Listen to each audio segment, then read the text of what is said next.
Hello, hello, hello. Okay. That seems to be... Okay.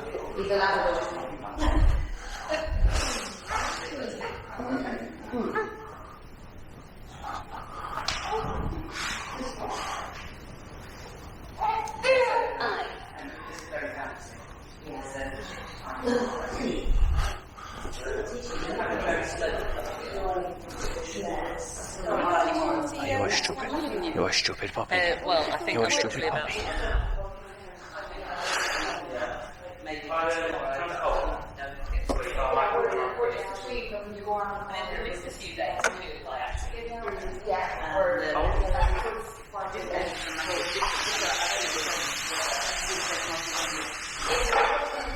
Sorry, I just saw that step on it.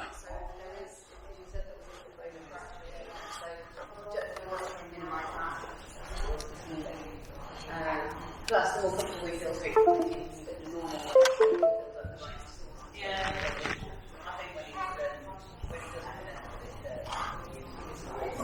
Okay. it's when you take it to speed. Yeah. When you're walking around, it's fine, which he wasn't before, so it is definitely getting better. I was going to say, when I saw him, he was fine until he got excited, and then he was like, no! Okay, cool. Let's do this. Olga gets points for bringing notepad. You got a pen? I've got a pen. I don't have anything else. Everyone brought notepads last time, so I was like, oh, we'll be fine! Do you want a pen? I bought Bics and everything.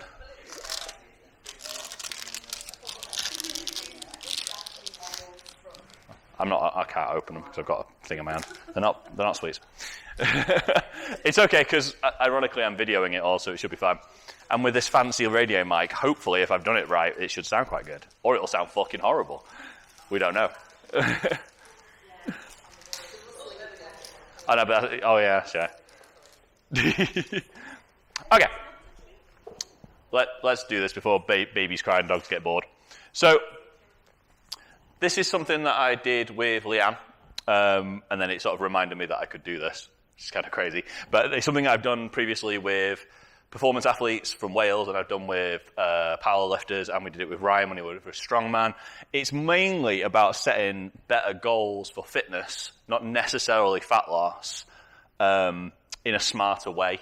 So it's a way that you can come back to. It's a way that you can feel comfortable with a long-term goal and where you're supposed to be, whilst also relating to the fact that life gets in the way and things are going to happen, and pre-planning for those, but also taking a step back and looking at yourself. So we're going to try and find what's your particular focus. I kind of want everyone to leave with at least one. I'm going to give you some stuff to do, so we're going to get, this is what Leanne's plan looks like, and she's going to get it. It looks really complicated, it's not, but you'll have an idea of how to put this together. And this is only a short-term one, but we can also set it for a long-term one. And you can leave with a bit of focus on how we're going to get there and a plan of how to do it, and I'll show you how that's important later. And I'll talk you through what I've sporadically called the step-back diet, which is literally stepping back away from yourself a little bit, and self-analyzing, which Joe's really good at now. That's a thing now. So she's going to be a pro. We'll go over a bit of stress-free dieting, which some of you actually already know anyway, stuff that I normally talk about. Short-term goals and long-term success, which is how we're actually going to do this. This is how professional athletes do it. This is how anyone prepping for a competition would do it. So there's no reason you shouldn't do that for weight loss or weight gain or muscle gain or anything you want to achieve. We'll design, and I'll talk you through how to design your plan of attack, and then we'll build a timeline afterwards. So these slides will be in the group as well. So you'll be able to look back over this video and what I said if you need to, or your notes, Olga, if you need to. But you'll also be able to build this timeline from what I give you. So finding your focus is the main part, and I think it's something me and Carolyn talked about, it's me and Leanne talked about, me and Sarah talked about, me and Joe have talked about, and it's not necessarily the same for everyone. So it's not something I can just sort of blanket statement give you, but it is something that you're going to have to find yourself. Oh, getting well ahead of myself.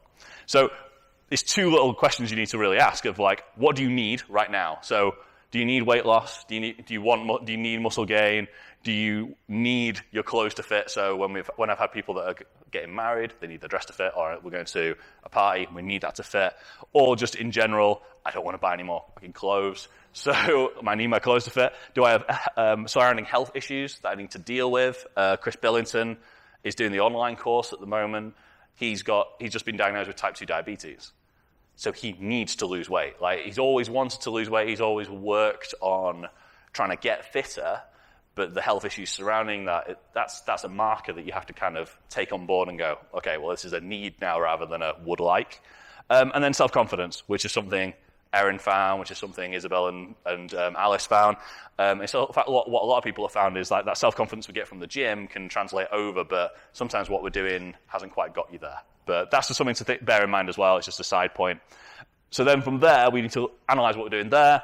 What do we need to change? So obviously pretty much 99.9% of us are going to have to change a diet choice. It doesn't have to be your entire diet, but we might have to drop wine. We might have to drop chocolate. We might have to do something in our lives that is stopping us, and that's what we're going to talk about with roadblocks in a second. We're going to have to change our mindset a little bit. That's something Joe knows a lot about now and probably could help with if people need it. But changing your mindset is the biggest side of it. So going from not training ever at all to training 6 days a week and finding that as their hobby, their life, that's a big mindset change that you probably didn't think you would be able to do at first. And that's what we do with diet, that's what we do with exercise, is you have to sort of find what you're going to do about it, but then find the bit you love about it. So if you love the exercise, that's cool, we'll drive on it. You don't actually have to come to the gym and love the exercise, but what we can do is find the part of the gym that's going to bring you the biggest results and try and find the love of it. And the mindset change is a big thing there. So not being negative about things, not being more positive about things. She's good. She's probably not even going to pick up on my microphone. Training frequency. So some of us are training multiple times a week. Some of us are missing sessions. Not looking at anyone. On sporadic bases. So that might be a need. It doesn't necessarily need to be a need, but it might be. Sleeping patterns are a big thing as well, as I'm sure you know. The people in your life, and when I was really loath to put this in the change part. I'm not saying a divorce is necessary, I'm just saying, but that comes back around to the mindset that it's easier to achieve anything you want if everybody in your life is going to be supportive about it. And I know it's a bit of a joke, but at the same time, I've had loads of clients who have come to me, especially women who are like, trying to lose weight, and I'm trying to get really fit. Thea's a great example of this in the way of like, my mum thinks that I'm being crazy, or people are trying to push you in a different direction, or an old school version of direction, or like, we're going to do the Vogue diet of egg and white wine every day, and that's it. Like this very old school mindset, and that women can't lift weights, or that boys are going to hurt themselves, or whatever. Those people in your lives need to be educated as well. And I'm happy for you to get them to talk to me, or watch this video, or do anything they want to try and do that, and that sometimes helps as well. So they need to change, but not change the person, change the mindset. Or the person. And then your job. So it doesn't need to change, but we need to find out how to change your lifestyle in and around the exercise and the diet and the rest of it. I had a really big issue when I was working in an office that I was eating very specifically for lacrosse. So I would turn up with like an omelette in those Indian stacking boxes. I used to have a load of those. I don't use them anymore, do I? They're quite good. Stacking boxes. And I used to have like a stew in one, and then my breakfast another, which was like an omelette, and then this. And the stick I got for it was unbelievable. And I was seen as a bit of a freak, and I was like stinking the office out. I'm like, yeah, because fish and chips don't. And like all the rest of it. But my food was offensive because it was healthy, and the rest of it. And that needed to change. And you either need to step up. I'm just obnoxious, so I just went no. Like essentially just tried to educate them back a little bit and sort of held my ground. But also I needed to change how and when I ate, because at the time I was in that sort of mindset of like, I need to eat at these specific times, but that didn't work with what work wanted me to do, so I had to change as well. There's a bit of to and fro, but that can be a huge influence on people too, and a marker that you might need to sort of work around and change. So this goes back into the mindset stuff as well as the diet stuff. Is taking a little step back and sort of analysing yourself a little bit. So we'll look at like what you need and what you want. So we're going to literally make a list of everything from an outside perspective of you looking down on yourself, everything that's in your way. So look at all the pain points and the roadblocks. So from there, this is things like I love wine, I love chocolate. These are my pain points. These are the things that I'm overindulging in that I really, really want. and that I really want to keep inside of my diet and all the rest of it. And these are the points in my life that I'm blocking myself from progressing. So, when I go out, I don't pre-plan it, or I don't pre-plan my meals, or I don't account for. I plug all my food into MyFitnessPal in the morning, get to the afternoon and realize I've got 100 calories for dinner and think, fuck it, and just have a 1,000-calorie meal anyway, rather than getting on ahead of yourself. They're also, when I talk about roadblocks, things like weddings, things like social events, things like family events that we need to plan into a future diet as well and sort of account for. But the pain points are the big thing. So I want you to sort of go home and make a big-ass list of everything you feel like. I don't want you to think about things you're doing wrong, but things that you feel like in your life, these are the things that catch me and sort of knock me off course every now and again. They don't have to be things that change, but by making a list of them and by analyzing it and really having a big old think about it with yourself, it'll help you. It'll help you sort of try and get over those. And we can move them from the roadblock to the pain point, and then we go, well, okay, there used to be a roadblock. Now like we did it with you with the 20 like when you lost all the big weight last year, wine was a roadblock, but we analyzed it, we went into it, we figured out how to do it, and it kind of just became a pain point, didn't it? Of like, well, now how do I fit it back into the diet? And it doesn't go away necessarily, but it does become something you can deal with. It can also be things like work. It can be things like when you're talking about wanting to gain muscle.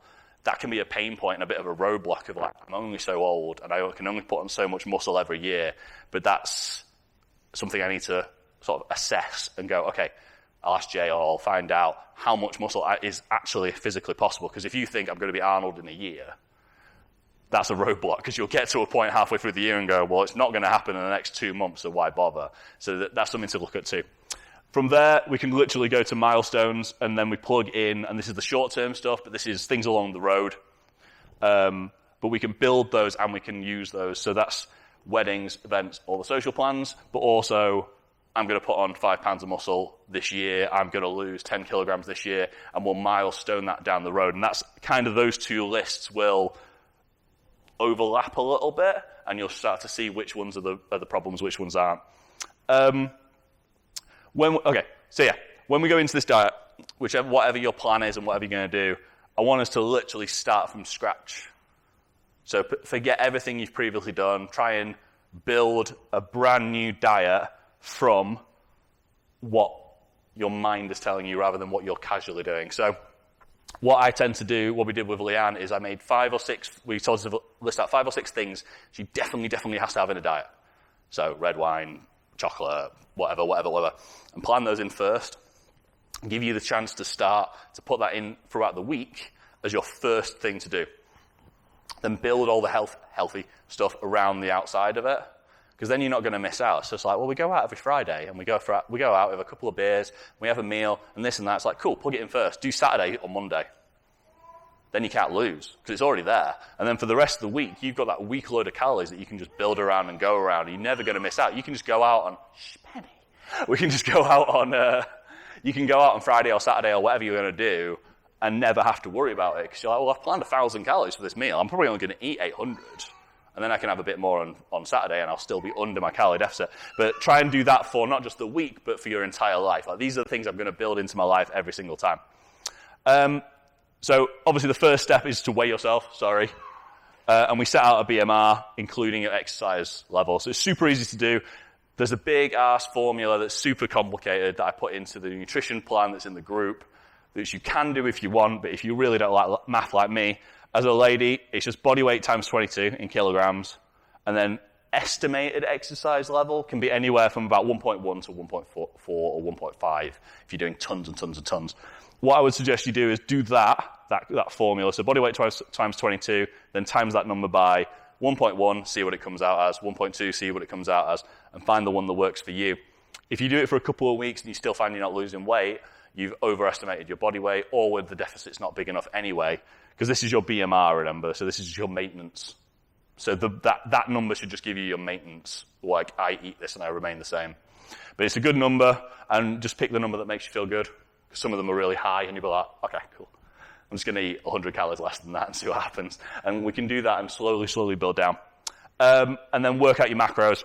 It's not actually essential for weight loss. That's the thing that people kind of forget. So I got it with Erin, I got it with a few people, is we work out this, and then people go, but what's my macros? And you're like, are you only losing weight? Is that the only plan? Yes. Don't matter. Not even the protein, really. Not really. The protein's important because we are all lifting weights, and we are all trying to get a bit more than just weight loss. Like, literally what we were talking about the other day is if it's not really your goal, if we're aiming more for a body transformation than a weight loss diet, which is what most people are doing here, of like, look, I just want to look a bit better.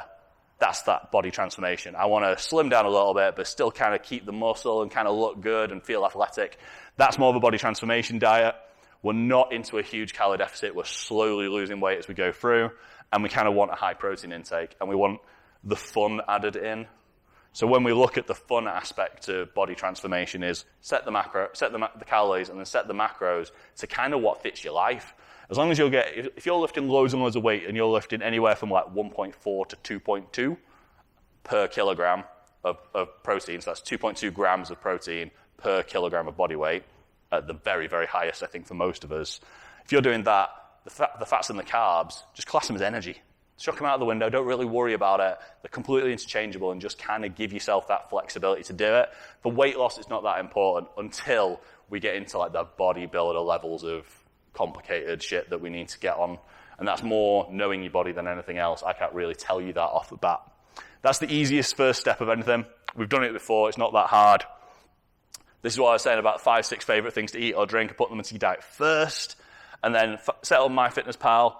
Set up your numbers, and then literally look at a weekly number after you've added the fun. So add the fun, then add the rest of it into it. It's a real easy way to do it. All this is very simple. Like, this is everything I've told you for years. It shouldn't be a massive surprise to you. It's this that's the most important bit. It's the focus on top of it all that I really want us to focus on. This is all well and good. Anyone in the world can do this. But what no one does is take a real step and go, why am I doing this? Because if I tell you to do a diet because you're in a gym now and we're going to do it, there's no real incentive to you to fucking do it. Like, why? Why are we doing this? And I want you to really hone in on that reason, because that's the reason deep down that you joined. That's the reason you keep coming, and that's the reason you're sat here or watching the video or whatever, is that's the deep down rooted.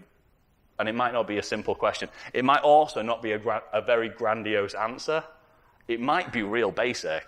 Like Joe put that comment on the group page the other day, and we've spoken about it before. It might just be, I want to feel healthier. I want to feel a bit better, and I want to hit a golf ball further. I want to do this, I want to do that. It might not be a very grandiose answer, but you might just dig into it a little bit more and see where you're going wrong when you're going wrong. And that's the thing. That's what will keep you on track. So stress-free dieting. Again, I've told it a little bit before, but don't sweat the small stuff. That's the biggest reason people fail, is I give them all these numbers, and it seems really, really imposing, and you feel like you're not going to be able to eat anything. Numbers are just that, they're estimated. So if you figure out calories, I don't know if you know, you figure out calories by burning a piece of chicken, and then they measure the amount of energy that comes off the chicken, and that's the amount of calories. That chicken is not the same as this chicken, so it's going to burn differently. The numbers are the numbers. Macros aren't important for weight loss, but they are important for muscle gain. I'll talk you through it. It's important to maintain muscle mass, so the protein is going to be there. It's going to be important, and also it gives you a focus when you are eating as well. But forget low carb, low fat, low sugar. I've done them all. They're all shit. They're a very good way to. Well, every time I do one of these talks, someone will message me and say, "What do you think about this diet? What do you think about that diet? Oh, I saw this. Oh, I want to try keto." They all work. We know this. We all know they work. We're getting to this point now where fitness is kind of catching up with the logic rather than just selling bullshit diets all the time. But they all work by giving you a calorie deficit. We know this. It's not that important. But forget it and don't focus on it. Don't feel guilty about it. If you want to have some sugar, have some fucking sugar. It's not going to end your life. But just realize there's a calorie cost to that. The less we stress about this, the more likely you are to stay on track.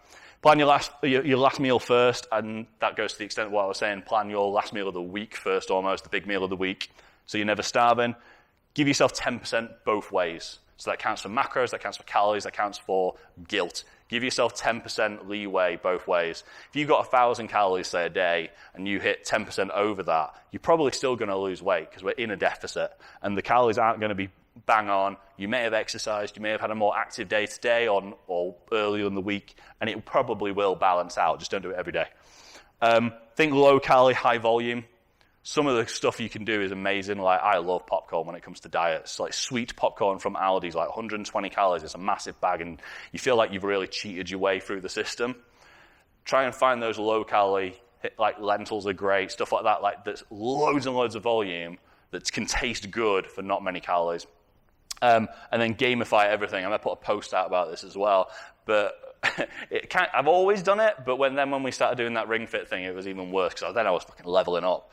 But if you can find a game of anything, so every time you come to the gym, you are leveling up, and you'll find this with the timeline, like this gets really sort of competitive with yourself. Obviously, you're not competing with anyone else, it doesn't matter.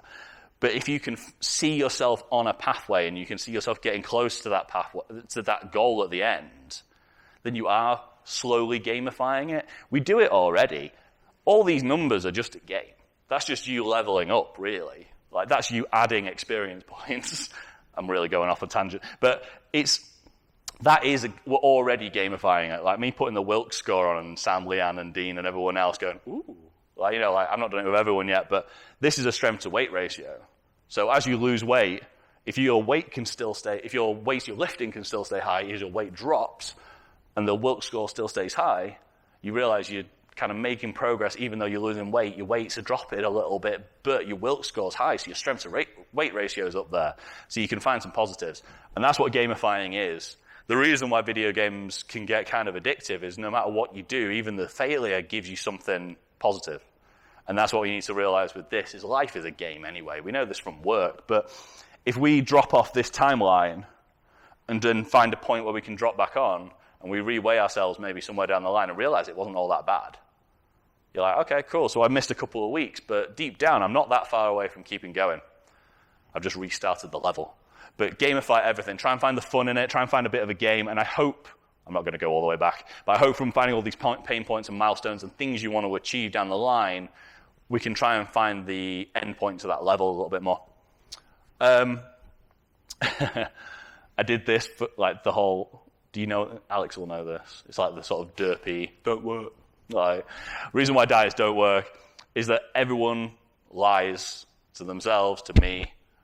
Martin McDonald did a whole funny thing about how women lie more than men. I thought it was hilarious in the speech, but it was kind of true. And the reason for that, I'll go for it in a second. But everyone lies about their calorie intake, even when you're tracking really, really hard. And Sam is the best at MyFitnessPal that I've ever seen in my entire life, but I bet you lie on MyFitnessPal. You might not always realize you lie on MyFitnessPal, but no one wants to scan or take a photo of or admit to having a full bag of M&Ms when the rest of the day they've had a salad. It's like, it's true, you just don't want to put it in. Whole bottle of wine, I was going to say. That's the difference between me and you, is I went to chocolate, you went to wine. But no one wants to do it, no one wants to scan that. But also, sometimes you'll have a large glass of wine and you'll just put in a medium. Or, even worse, you'll just forget that you had it. Like, when we're busy, when we're working, and you have like a cup of tea, or this and that, and you'll see really cool infographics of it, and it's like, a client will hand you a day's food diary, and it'll be like, I had my breakfast, I had a cup of tea, then my lunch, and this, and it all looked quite good. But what you're missing out is the coffee was a latte, and then there was 2 cups of tea in the afternoon, and then there was a snack bar, and then I ate a few of Dave's nuts when I went to his table. I just grabbed some chocolate or something. And it's the little things that we miss. The thing that we can get around with that is, again, not stressing too much about it, but just trying to be really rigid with what we're putting in and how we're intaking your food. And just being honest with yourself. Like, if that latte does push you over your calories and you're not going to have to be able to have like a snack later on in the day, you have to kind of just accept that a little bit, but also not stressing about the fact you lie. The reason that the whole joke about women lying more than men is unfortunately, and it's not fair, men will burn calories and will lose fat better and easier than women. It happens. It's just genetics.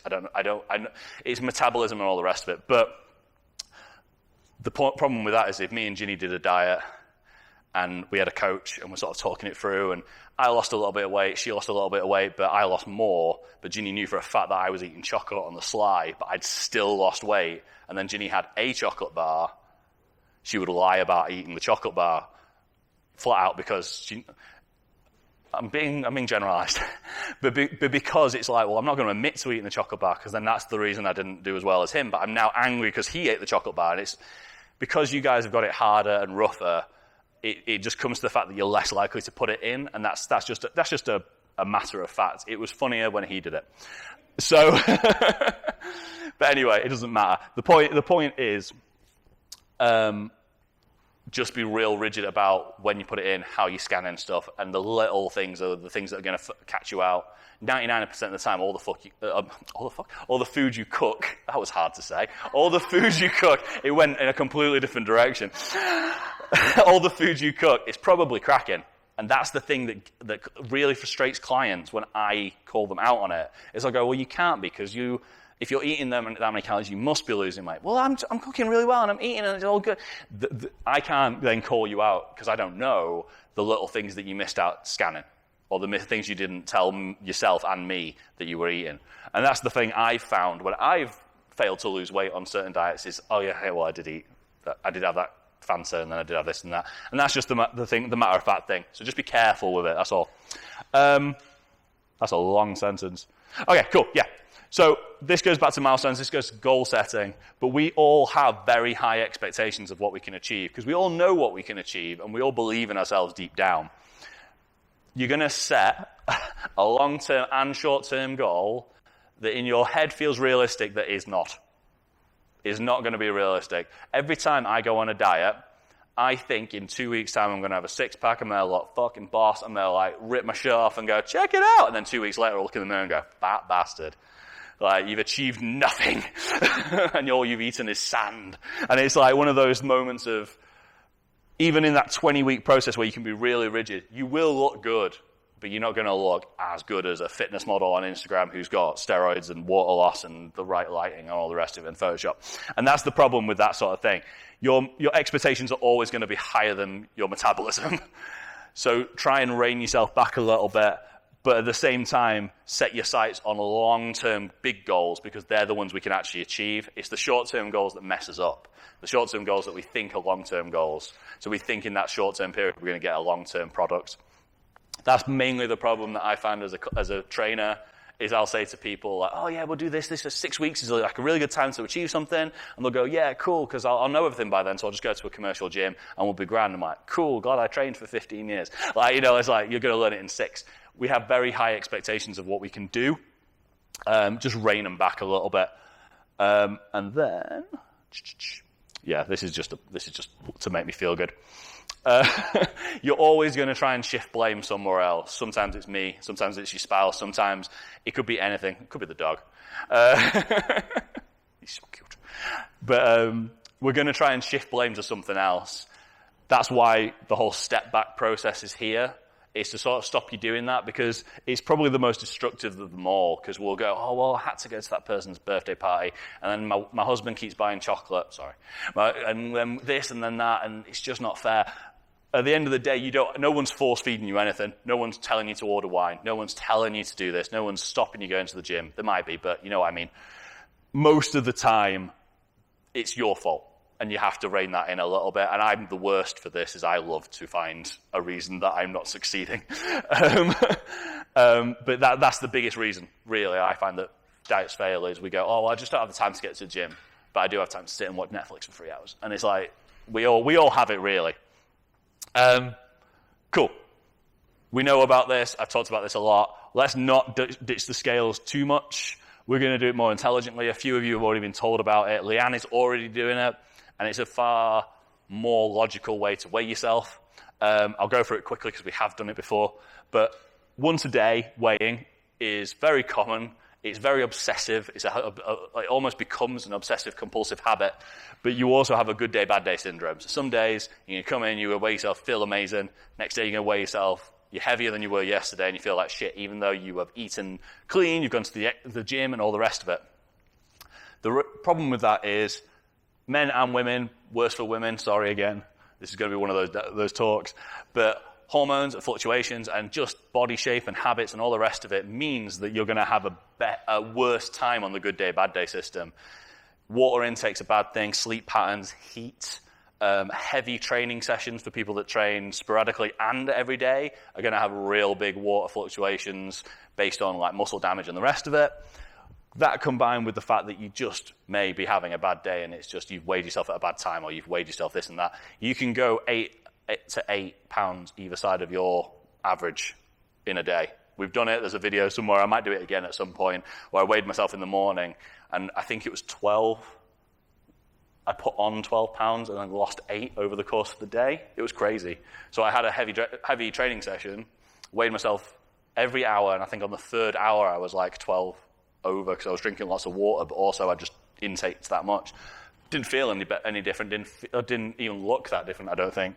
But it can be that bad. So if you weigh yourself on a certain day and go, holy crap, and this is the problem with the Slimming World problem, is that you go every week, yeah, it's probably at the same time, but it could be a completely different week. You step on, they go, oh, Julie lost 12 pounds, but you've not lost anything, and you feel like shit, even though you might have actually done a lot better. And that's the problem with the once a week thing, is there's no comeback from the once a week. You just do it and you're done. There's no comeback whatsoever. So we're going to do, I would prefer to do this. This is what I would love everyone to do if you're going to weigh yourself. You don't have to weigh yourself. But weigh yourself 3 days back to back. Tuesday, Wednesday, Thursday is perfect because it's right in the middle of the week. Monday, you might have been drinking over the weekend or you might not have slept as well. Friday's always a weird one. And then the weekend's terrible for that kind of stuff. So Tuesday, Wednesday, Thursday is everyone's most consistent days. It accounts for your hormone fluctuations. It accounts for all that water and training and all the rest of it. It accounts for any kind of outside factors like the heat rays and all that kind of stuff. Take all 3 of those numbers. Find the mean average between the middle of them. That's probably in and around where you are. And if we do that every week, hopefully that average will balance out a little bit better. It's still not perfect, but it's a fucking far more stress-free way of weighing yourself than anything else. Or you can do what Leanne's doing, and we're going to come in, I'm going to hide the number from her, write it down and tell her at the end. But that's a much better way to do that, and it'll stop you getting a bit too over-obsessed with it. And that also means that if you weigh yourself Tuesday, miss out Wednesday, weigh yourself Thursday, you've still got a bit of an average to take from. Okay, cool. So, long-term, short-term goals, I'm going to whiz through. So long-term goals are the one we fixate on. So it's the one we set, it's the one we want to achieve. We don't really care about everything in between. We just see ourselves now, and I see ourselves in this image at the end, and that's all we really care about. They're often quite life-changing. They're often too daunting and too far away to be realistic. If I want to be Arnold Schwarzenegger, which I don't, but I do, it's a very, very long way away. I've got to do the accent as well. I haven't figured that one out. But it's very, very far away. It's very unrealistic. But if I wanted a six-pack, that's still quite daunting and quite far away from where I am right now. We attack them with short-term aspirations, which is what I talked about before, about metabolism and expectations. We go after it for 3 weeks and then realize we've not achieved it and give up. And that's what everyone does in sort of January rush into a gym. Everyone joins a gym, thinks they're going to be ripped, realizes it's not working, then quits. And that's why we lose focus. If we set lots and lots of short-term goals, more than often, if you want to lose weight, your short-term goal is also lose weight. It's not much different. We shouldn't really attack it any differently. But they're far easier to achieve because they're a lot more, they're lower in their expectations. We're prone to setting sights too high, which is what I talked about. They should be bundled together, which is not what we do. So what we do is we set a goal, we go, cool, I'm going to achieve this goal, which is what Leanne's done. We're going to go on holiday in 20 weeks. That's my short-term goal. But actually, so far, she's not thought of anything further past that. And that's what we're going to try and get around today. There should be milestones on the route. So the exercise we did before, where we're setting all the milestones, all the things you're doing over the course of the year, we're going to plan in and around and try and aim for those things because they're going to mean more because there's going to be other people there or we're going to go on holiday and the rest of it. And there shouldn't always be weight loss. Even if your goal is weight loss, there shouldn't be weight loss. I kind of want people to go, well, we're going to lose weight for this holiday, then I'm going to lose weight later in the year for this, and then I want to lose weight for this. But in and around that, I'm not even going to think about losing weight. I'm not going to even focus on it all, even if it means I put on a little bit of weight. I just want to get strong, or I just want to do this, or I just want to not diet. Like, it could just be that. It could just be, I want to have a recovery period. That's going to be a short-term goal that we build, and that way we don't have the 4-year diet that's never actually a diet and we never lose weight. Because what I think most people do is we set these kind of goals, we attack it, we don't achieve it, but then we actually feel guilty and we end up having a 4-year period where we're like, well, I've always been kind of dieting, but I've never really got anywhere. Whereas really we should be setting really short, sharp goals that achieve something and don't. Achieve something and don't, but the don't is something that's not weight loss. And that's kind of where bodybuilders get it right with the cut bulk. Because then it's like, I'm going to cut really hard for this competition, but then I'm going to eat chicken wings and put on loads of muscle. And that's kind of where it comes from, but with a less aggressive mindset. And that can be the fun part. That can be like, I'm going to hit 150 deadlift, Sam, or I'm going to squat X, I'm going to do this. And then we can talk about it between the two of us, how we're going to do that, how we're going to eat, and how we're still going to feel good about ourselves whilst not necessarily losing weight. So that's what the design comes from. We already know what we want. And now we need to figure out how we're going to get there. We've already done the milestones and the blocks. We've already done trigger foods and trigger problems and the domino foods, which is like chocolate, red wine, all the rest of it. The sanity foods, what needs to stay, we've already done. So we've already got all these building blocks. Okay, and then we're going to build in maintenance and rest periods. So even the non-short-term goals, even the short-term goal, Leanne's still got 2 little maintenance periods where for 2-3 weeks she's just going to have a bit of a break. She's still not going to put any weight on, and this is all based on where her estimated weight loss is. So she's going to lose a shit ton of weight, then we're going to go up to a refeed so she feels real good, then we have a little break, little cut, build back up, build back down, build back up. So there's still periods in that short-term goal as well as the long-term goal of rest and recovery, because mentally we need that. And then the on-off philosophy needs to stop. So we just stop that endless diet by setting some more logical ways of achieving things in our lives. Doesn't even have to be in the gym. So put all that on your timeline. So we need this to the side, which we didn't do because I rewrote this, but all this was on the side on a separate piece of paper, all that together and sort of marked off in order of importance. So that's what we did. So you'll have this on the slide when we get home, but we're going to select a long-term goal and set those baseline numbers, so what you weigh, how much your BMR is, all this kind of body fat, I'll do that for you, all that kind of thing. We're going to list out all the milestones on the way. So we'll build, say that's a full year, we can put all the months, and it's like January, the wedding, this, that, and block it off. Break down those long-term plan into 2-3 smaller goals, so that's just based on your long-term goal. What I missed out there is then we're going to try and pick 4 or 5 other short-term goals that don't involve weight loss, that it could be a Tough Mudder, or we're going to run a 5K or something like that, something exercise-based, something fun-based, something lifestyle-based, and build a plan to achieve each short-term goal, which is this, whilst also planning the recovery phases, which we'll do as well. So we should end up with like a mini book of this kind of stuff, and I've got these to give as well, and that's just a starting point. But we'll try and have a separate timeline, and then use your timeline to keep you on course and to bounce back. So that's the most important thing. Is if we have one of these for a short term, one of these for a long term, something horrible happens, you break your leg, or you just go off the rails and go on a massive binge fest of every food ever, and then 2 weeks later, that horrible realization comes back like a horror movie of, holy fuck, what have I done? What do I do now? And a lot of people get to that point, and then they go, well, it's all gone and it's all lost, so I won't do anything. I just won't tell Jay, and we'll just keep eating chocolate all the time. I'm looking at you, Carolyn. And no, mainly because you're laughing. But that's the thing. It's like we'll just keep stum and we'll keep it going, and then I'll wait till I'm really, really angry about it, and then I'll get back on it. Instead of that, we can just jump back into here and go, oh no, the horrible realization is I should have been at this point in 20 weeks, so I'll just get back there. Instead of resetting, because I think we get panicked and we get a bit angry that we're going to have to start all the way over from scratch. Whereas really deep down, just start back where you were. If actually you were supposed to be on a refeed or a recovery period, just go into that recovery period and wait for the cut to happen again. It's not the end of the world. We're not professional bodybuilders. We don't have a time point in our lives where we have to be this particular weight. So just jump back into your timeline. And that's what the guide is. And that should be stress-free as well, because you might actually find that you should be eating that amount of food anyway.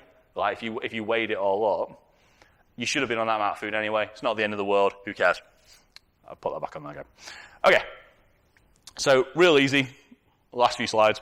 We're going to set a solid, smart, achievable long-term goal. I'll help you do that. We're going to set baseline numbers, so weight, measurements, body fat, pictures, BMR. I'll help you do that. We're going to list out every major event coming up in your life, every milestone as well, anything that you think isn't a major event but might mess you up. You're going to do that. List either a milestone or a potential roadblock. We've already done it, hopefully, by this point. And then using those, we're going to use it as a driving force. So that's the incentive, is short-term incentives to achieve a big long-term goal in a year, 2 years, who cares? What weight, body fat, lean mass do we want or need by a date? So that could be a surgery date, that could be a wedding, that could be this, that could be that.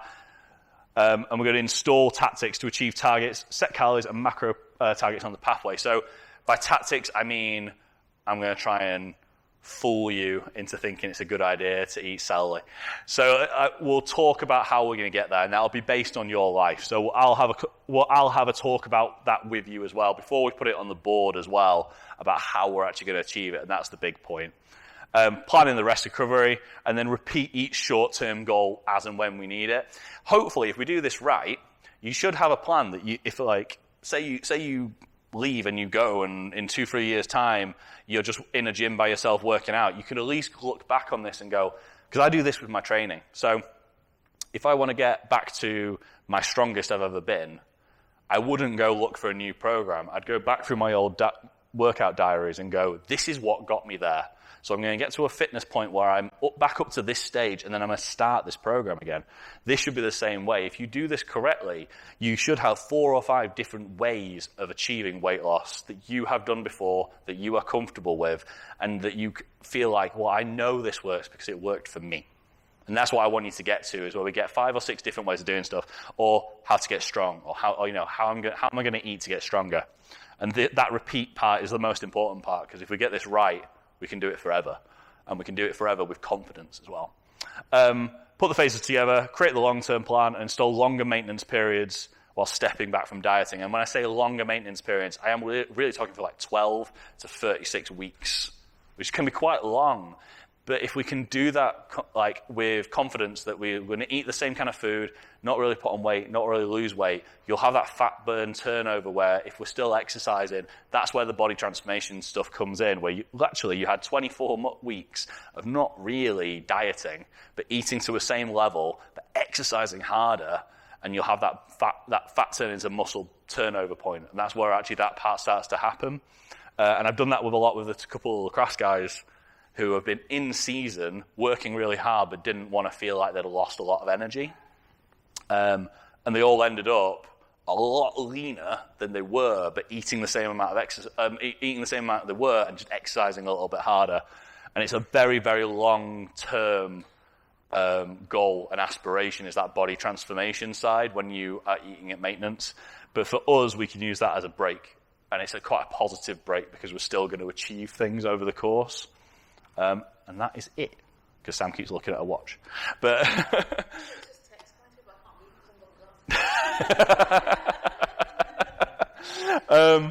so that's it. So it might not have blown your world, but at the same time, I hope the talk doesn't blow your world, but I hope actually going through the process of it does, because that's the thing that I found when I've sat down and done it with people, is the process isn't actually that hard. It's not that new, but actually sitting down and actually doing it can really surprise you. And I'm guessing you get that with clients that come to you for coaching help, is the second you sit down and have someone take a look at you from an outside perspective, you suddenly go, well, that's the thing, and that's the thing. Because the first 4 points are real easy. It's the next 4 points that kind of blow your world a little bit, because you're like, well, Ginny doesn't help me because she keeps buying chocolate, and then my work doesn't help. Sorry, and then but then work does get in the way for this. So I might have to, but I can change that. And they're the things that you can kind of start looking at, and then looking at the milestones, looking at your weekly milestones as well, like Leanne did, of like, well, we want to go, her and her husband and her friends go out every Friday night, or they go to the rugby every Thursday or whatever.